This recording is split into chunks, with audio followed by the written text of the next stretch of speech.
खाने में क्या बना रही है बहू? अभी कुछ सोचा नहीं माँ जी। ठीक है, जो भी बना, दाल चावल सब्जी, उसमें आलू जरूर डाल देना। बिल्कुल माँ जी, मैं खाने में आलू जरूर डाल दूंगी। वैसे भी यहाँ इतने दिन से रह रही हूँ, मुझे इतना तो समझ आ ही गया है कि खाना चाहे कितना भी स्वादिष्ट क्यों ना हो, लेकिन उसमें आलू तो होना ही चाहिए ना। ये हुई ना बात जो तुझे कम समय में पता चल गया है कि खाने में जितना जरूरी नमक मिर्च मसाला होता है उतना ही जरूरी आलू भी है। हाँ माँ जी, तो मैं आलू की रोटी तो बना ही रही हूँ, साथ ही आलू की सब्जी भी बना देती हूँ और दोपहर में आलू दाल और आलू चावल बना दूंगी। क्या? आलू की रोटी? अरे भला, आलू की रोटी कहाँ होती है बहू? और आलू के चावल कैसे बनते हैं? कुछ नहीं माँ जी, आप मेरे कहने का मतलब नहीं समझ पाएंगी। सविता कुछ कहती इससे पहले अर्चना किचन में चली जाती है। हाँ, आलू की रोटी और आलू के चावल से अर्चना का मतलब था रोटी और चावल में उबले आलू डालना, क्योंकि अर्चना आलू खा खा कर परेशान थी। लेकिन वो करती भी तो क्या, वो तो अपनी सास के खिलाफ कुछ बोल भी नहीं पाती थी। अगर मुझे पता होता कि अनाज की जगह सुबह शाम इस घर में आलू खाते हैं, तो मैं इस घर में कभी शादी करके नहीं आती।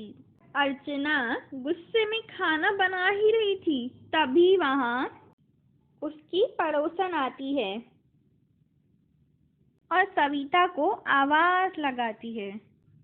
सविता, अरे सविता, कहाँ है तू? तुझे कम दिखाई देने लगा है क्या?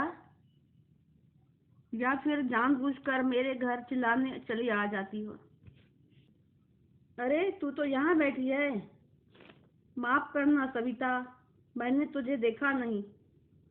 वैसे क्या बना है तेरे घर में? थोड़ा मुझे भी दे देना। वो क्या है ना, मेरा बेटा खाने में लेकर थोड़ा ड्रामा कर रहा है। पड़ोसन सविता से बात कर ही रही थी कि तभी उनकी बहू अर्चना वहां आ जाती है। काकी, आप भी ना गलत पते पर आ गई। मेरे घर का हाल तो आपके घर से भी बुरा है। आपके घर पर खाना तो फिर भी अच्छा है, और वैसे भी हमारे घर के बारे में आपसे अच्छा और कौन जान सकता है। दाल चावल में आलू, रोटी में सब्जी में आलू, आलू आलू। बहू, तुझे नहीं लगता कि तू ज्यादा ही बोल रही है? हाँ जी, गलत क्या बोल रही हूँ, सही तो बोल रही हूँ। आपको पता है काकी, कल रात पापा जी ने खीर में आलू डालकर भी खाए। क्या बात कर रही है बहू तू? खीर में भला आलू कौन डालता है?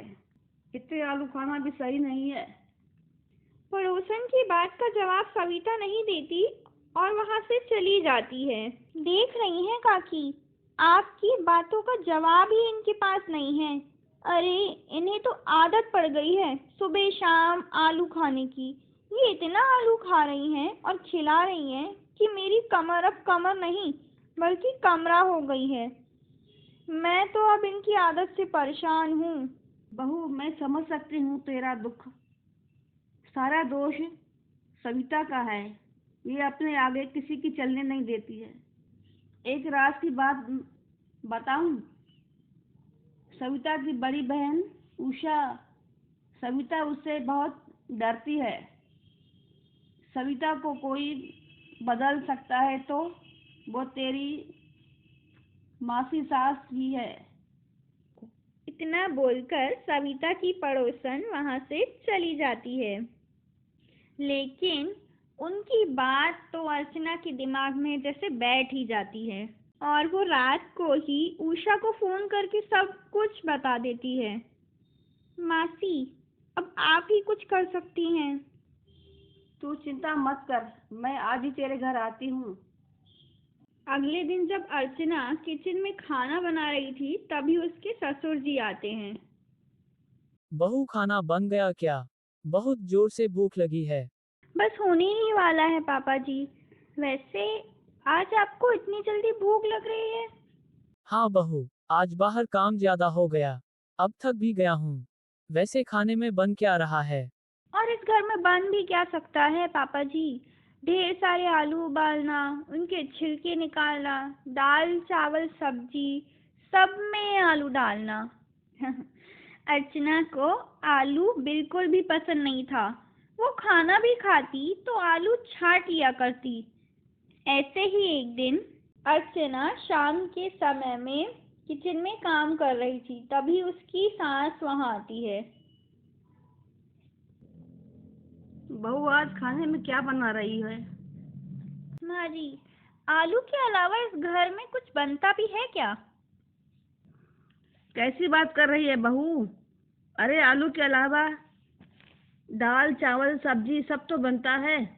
बस फर्क इतना है कि मैं आलू डलवा देती हूँ। अरे इसी बात का तो रोना है माँ जी कि आप सब में आलू डलवा देती हैं। अरे आलू के अलावा और भी सब्जियां होती हैं, आप उन्हें क्यों नहीं खाती? देख बहू, मुझे ना तेरी बकवास सुनने में कोई दिलचस्पी नहीं। जो पूछा है उसका जवाब दे दे।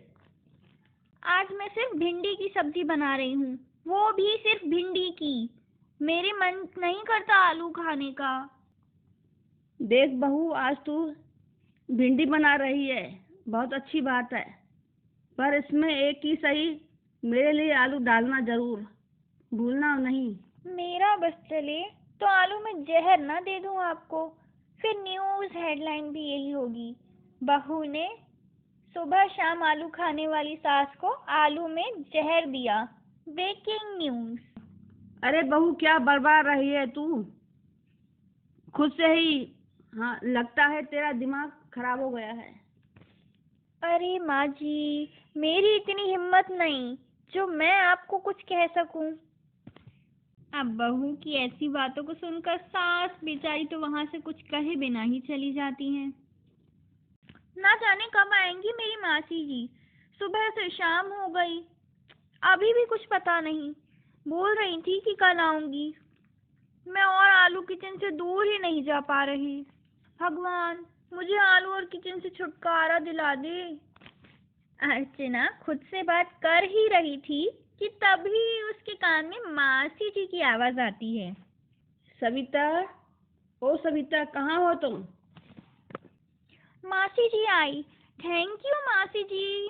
अपनी मासी जी की आवाज सुनकर अर्चना खुशी से फूले ही नहीं समा रही थी। और दूसरी तरफ सविता अपनी बहन जी की आवाज सुनकर हॉल में पहुंच जाती है। अरे दीदी, तुम यहाँ कैसे आ गई? मुझे तो उम्मीद नहीं थी कि तुम यहाँ आओगी। क्यों, मैं यहाँ नहीं आ सकती क्या सरिता? वैसे भी मैंने तुम लोगों से कोई खैर खबर नहीं ली है। अर्चना, ये तो मासी सास की ही आवाज है, मतलब कि वो आ गई।